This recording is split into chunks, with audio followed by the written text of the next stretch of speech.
tem um deste? Sou louca pelo meu. Na verdade, adoro todas as minhas coisas. Já se perguntou de onde vêm todas as coisas que compramos e para onde vão quando nos desfazemos delas? Não conseguia deixar de pensar nisso, por isso quis saber mais sobre o assunto. E os livros diziam que as coisas se deslocam ao longo de um sistema. Da extração para a produção, para a distribuição, para o consumo e para o tratamento de lixo. Isso tudo se chama a economia de materiais. Bem, estudei um pouco mais. Eu passei 10 anos viajando pelo mundo atrás de pistas de onde vêm as nossas coisas e para onde vão. E sabe o que eu descobri? Esta não é toda a história. Falta muita coisa nessa explicação. Em primeiro lugar, neste sistema parece que está tudo bem, sem problemas. Mas, na verdade, é um sistema em crise, porque trata-se de um sistema linear, e nós vivemos num planeta finito, e não se pode gerir um sistema linear num planeta finito, indefinidamente. Em todas as suas etapas, este sistema interage com o mundo real. A vida real não acontece numa página em branco. Interage com sociedades, culturas, economias, o ambiente, e durante as etapas a vida vai se chocando contra seus limites. Limites que aqui não vemos porque o diagrama está incompleto. Então voltemos atrás para preencher alguns espaços e ver o que falta. Uma das coisas mais importantes em falta são as pessoas. Sim, pessoas. As pessoas vivem e trabalham em todas as etapas desse sistema, onde algumas são um pouco mais importantes que outras, algumas têm maior poder de decisão. Quem são elas? Comecemos pelo governo. Meus amigos dizem que eu devia usar um tanque para simbolizar o governo, e isso é uma realidade em muitos países, e cada vez mais também no nosso. Afinal, mais de 50% dos nossos impostos vão para os militares. Mas vou usar uma pessoa para simbolizar o governo, porque acredito nos valores e na visão de que o governo deve ser das pessoas, pelas pessoas, para as pessoas. A função do governo é olhar por nós, cuidar de nós. Esse é o seu trabalho. Depois vem as corporações. O que leva as corporações a parecerem maiores que o governo é porque elas são maiores que o governo. Atualmente, entre as 100 maiores economias da Terra, 51 são corporações. À medida que as corporações foram crescendo, em tamanho e poder, assistimos a uma pequena mudança no governo, como se estivessem mais preocupados com o bem-estar deles do que com o nosso. Muito bem, então vejamos o que mais falta nessa imagem. Começaremos pela extração, que é uma palavra pomposa para exploração de recursos naturais, que por sua vez é uma palavra pomposa para destruir o planeta. A verdade é que cortamos as árvores, arrebentamos as montanhas para extrair os metais, consumimos toda a água e exterminamos os animais. Aqui enfrentamos o nosso primeiro limite. Estamos ficando sem recursos naturais. Estamos utilizando demasiados materiais. Sei que isto pode ser difícil de ouvir, mas é a verdade. Por isso temos que lidar com isso. Durante apenas as 3 últimas décadas, foram consumidos 33% dos recursos naturais do planeta. Desapareceram. Cortamos, minamos, perfuramos e destruímos o planeta tão depressa que estamos debilitando a capacidade do planeta para sustentar o nosso modo de vida. Aonde eu vivo, nos Estados Unidos, resta-nos menos de 4% da nossa floresta original. 40% dos cursos de água estão impróprios para o consumo. E o nosso problema não é apenas estarmos utilizando demasiados recursos, mas o fato de estarmos utilizando mais do que a nossa parte. Temos 5% da população mundial, mas usamos 30% dos recursos mundiais. Se todos consumissem ao ritmo dos Estados Unidos, precisaríamos de 3 a 5 planetas. E sabem uma coisa? Só temos um. Então, a resposta do meu país a essa limitação é simplesmente ir tomar dos outros. Este é o terceiro mundo, que alguém dirá tratar-se apenas de uma expressão para designar o local para onde foram as nossas matérias-primas. E o que é que acontece? A mesma coisa, destruição do local. 75% das zonas de pesca do planeta estão sendo exploradas ao máximo ou além da sua capacidade. Desapareceram 80% das florestas originais do planeta. Só na Amazônia perdemos 2.000 árvores por minuto, o equivalente a um campo de futebol por minuto. Então, e as pessoas que vivem aqui? Bem, de acordo com esses sujeitos, eles não são donos desses recursos, mesmo que vivam lá há gerações. Não são donos dos meios de produção, nem compram muitas coisas. Nesse sistema, quem não possui nem compra muitas coisas não tem valor.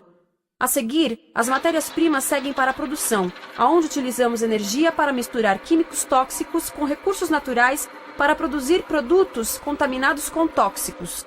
Há atualmente no comércio mais de 100.000 químicos sintéticos.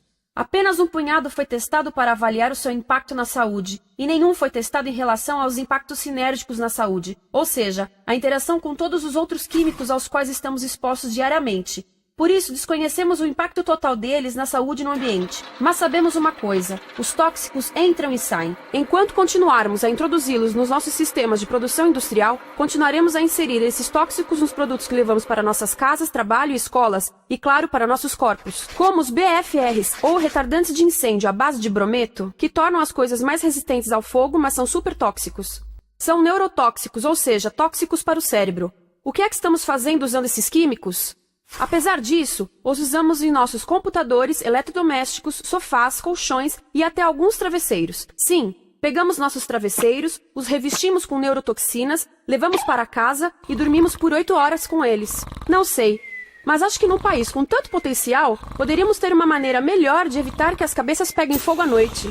Sabia que essas toxinas vão se acumulando ao longo da cadeia alimentar e se concentram nos nossos corpos? Sabe qual é o alimento do topo da cadeia alimentar com o nível mais elevado de químicos tóxicos? O leite materno. Isto significa que os menores membros das nossas sociedades, os nossos bebês, recebem as maiores doses de químicos tóxicos das suas vidas a partir do leite das suas mães. Não acha que é uma incrível violação? A amamentação deveria ser o mais importante ato humano de nutrição. Deveria ser algo sagrado e seguro. A amamentação continua a ser o melhor e as mães devem amamentar, mas nós deveríamos proteger esse ato. Eles deviam protegê-lo. Eu pensava que zelavam pelos nossos interesses. As pessoas que mais sofrem com esses produtos químicos são os trabalhadores das fábricas. Muitos são mulheres em idade reprodutiva que trabalham com toxinas que afetam a gestação, carcinogênicos e muito mais. Agora eu pergunto: que tipo de mulher em idade reprodutiva trabalharia no emprego deste, exposta a estas toxinas, a não ser uma mulher sem outra alternativa? Essa é uma das maravilhas desse sistema. A erosão dos ecossistemas e economias locais aqui garante um fluxo constante de pessoas sem alternativas. No mundo, há 200 mil pessoas por dia se deslocando de ambientes que as sustentaram ao longo de gerações para cidades, onde muitas vivem em bairros de lata, à procura de emprego, por mais tóxico que seja. Não só os recursos são desperdiçados ao longo desse sistema, mas também pessoas, comunidades inteiras são desfeitas. Sim, as toxinas entram e saem. Muitas delas saem das fábricas em produtos, e muitas mais saem como subprodutos, ou poluição. E estamos falando de muita poluição. Nos Estados Unidos, as indústrias admitem liberar mais de 1.800.000 quilos de químicos tóxicos por ano. Deve ser muito mais, porque isso é o que eles admitem. Trata-se de outro limite, porque quem quer ver e respirar 1.800.000 quilos de químicos tóxicos por ano? Então o que eles fazem? Mudam as fábricas poluidoras para o estrangeiro, para poluir outros países. Mas, surpresa, grande parte dessa poluição volta para nós trazida pelo vento. E o que acontece depois de todos os recursos naturais serem transformados em produtos? Passam por aqui, para a distribuição, o que significa vender todo o lixo contaminado com toxinas o mais rápido possível.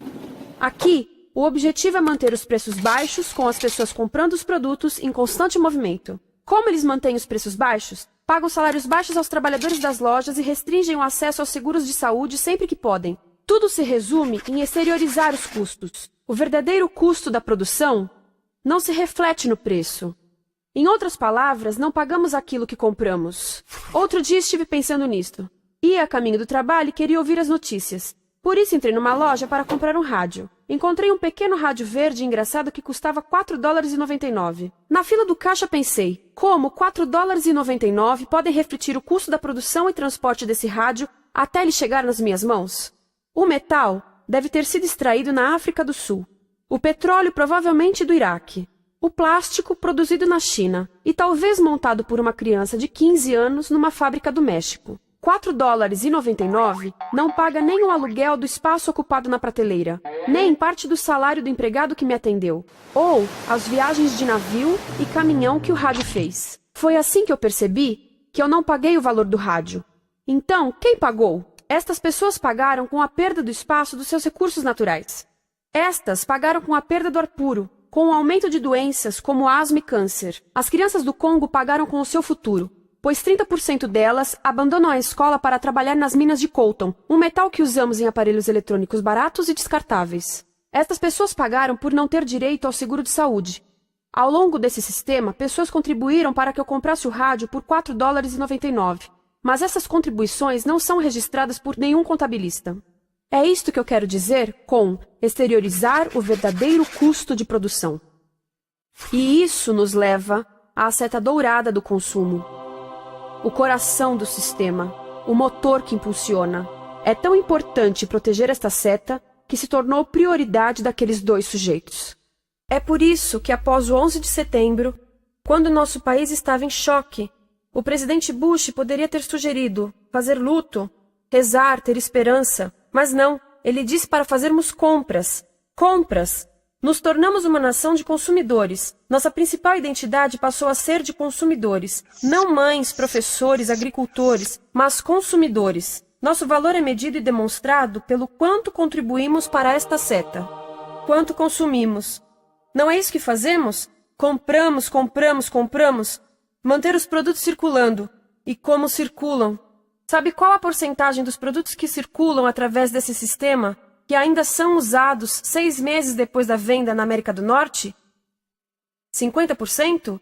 20%? Não, 1%. 1. Em outras palavras, 99% das coisas que nós cultivamos, processamos, transformamos, 99% das coisas que percorrem o sistema são lixo em menos de 6 meses. Como é que podemos gerir um planeta com esse nível de rendimento? Mas não foi sempre assim. Hoje, o consumidor médio americano consome o dobro que há 50 anos. Pergunte à sua avó. No tempo dela, a boa gestão, a engenhosidade e a poupança eram valorizados. Então, como é que isso aconteceu? Bem, não aconteceu simplesmente. Foi planejado. Pouco depois da Segunda Guerra Mundial, estes sujeitos estudavam a forma de impulsionar a economia. O analista de vendas Victor Lebow articulou a solução que se tornaria a norma de todo o sistema. Ele disse: a nossa enorme economia produtiva exige que façamos do consumo a nossa forma de vida, que tornemos a compra e uso de bens em rituais, que procuremos a nossa satisfação espiritual, a satisfação do nosso ego no consumo. Precisamos que as coisas sejam consumidas, destruídas, substituídas e descartadas a um ritmo cada vez maior. O conselheiro econômico do presidente Eisenhower disse: o principal objetivo da economia americana é produzir mais bens de consumo. Mais bens de consumo? O nosso principal objetivo? Não é providenciar cuidados médicos, ou educação, ou transportes seguros, ou sustentabilidade, ou justiça? Bens de consumo? Como é que eles nos fizeram adotar esse sistema de forma tão entusiástica? Bem, 2 das suas estratégias mais bem-sucedidas são a obsolescência planejada e a obsolescência perceptiva. A obsolescência planejada é uma outra forma de dizer criado para ir para o lixo.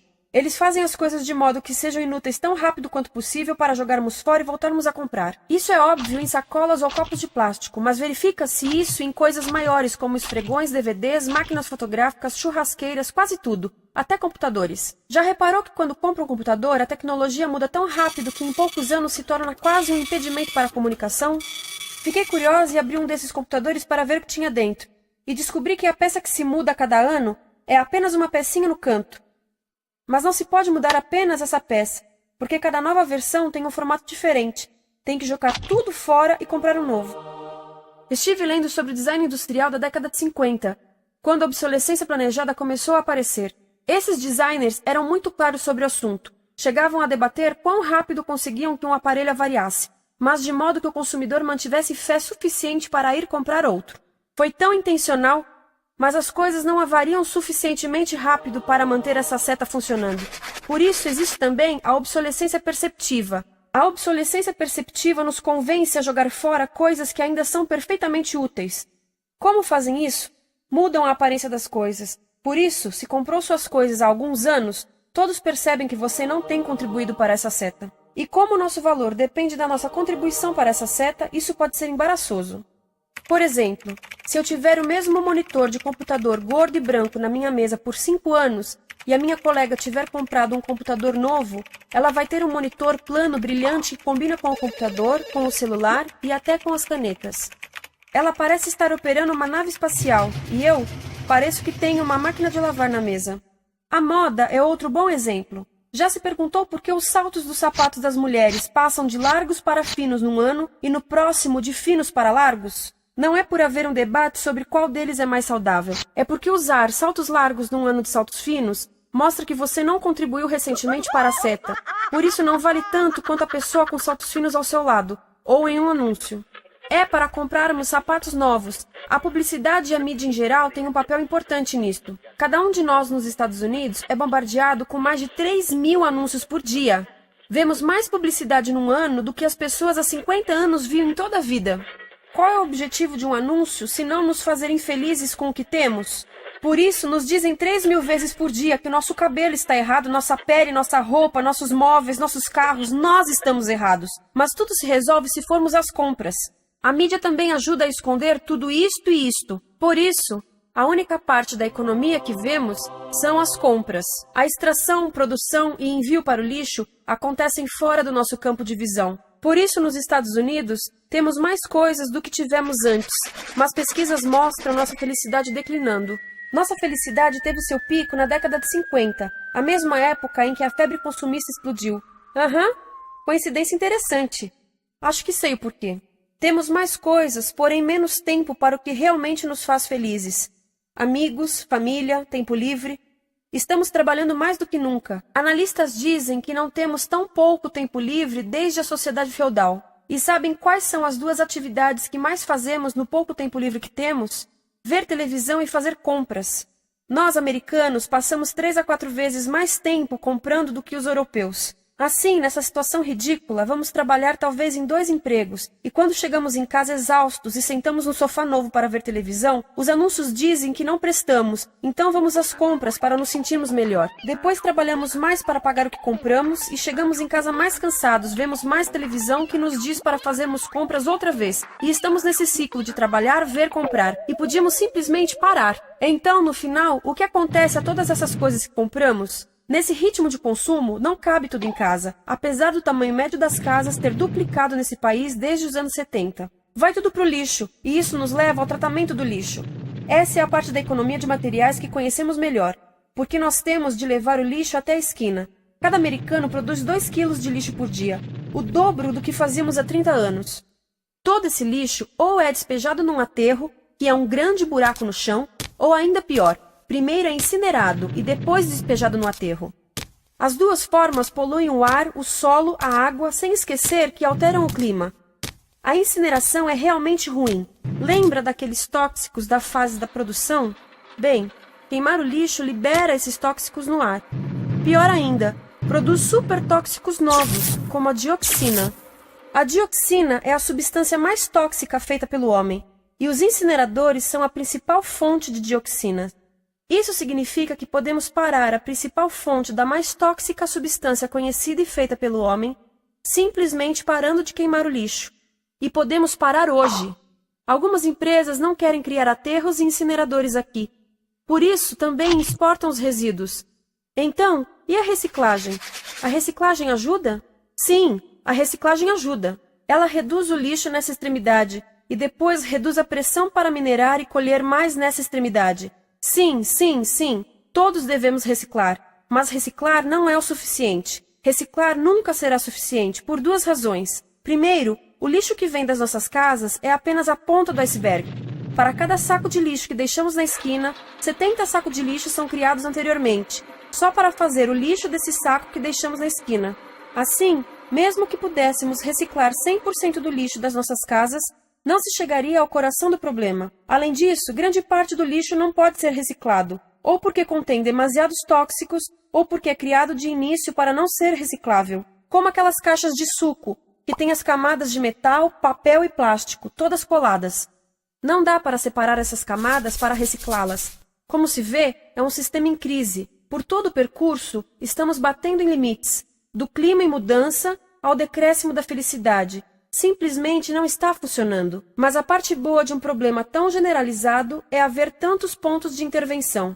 Há pessoas trabalhando aqui salvando florestas, e aqui na produção limpa. Pessoas trabalhando em direitos do trabalho, em comércio justo, em consumo consciente, no bloqueio de aterros e incineradores. E muito importante, em recuperar o nosso governo, para que seja realmente pelas pessoas e para as pessoas. Todo esse trabalho é criticamente importante, mas as coisas vão realmente começar a se mover quando enxergarmos as ligações, quando enxergarmos o panorama geral. Quando as pessoas ao longo do sistema se unirem, poderemos reivindicar e transformar esse sistema linear em algo novo, um sistema que não desperdice recursos ou pessoas, porque aquilo de que precisamos nos livrar é da antiga mentalidade de usar e jogar fora. Há uma nova escola de pensamento nesse assunto, e é baseada em sustentabilidade e equidade, química verde, 0 resíduos, produção em ciclo fechado, energia renovável, economias locais vivas, já está acontecendo. Há quem diga que é irrealista, idealista, que não pode acontecer. Mas eu digo que quem é irrealista são os que querem continuar pelo velho caminho. Isso é que é sonhar. Lembre-se que a velha forma não aconteceu por acaso. Não é como a gravidade que temos que conviver. As pessoas a criaram, e nós também somos pessoas. Por isso, vamos criar algo novo.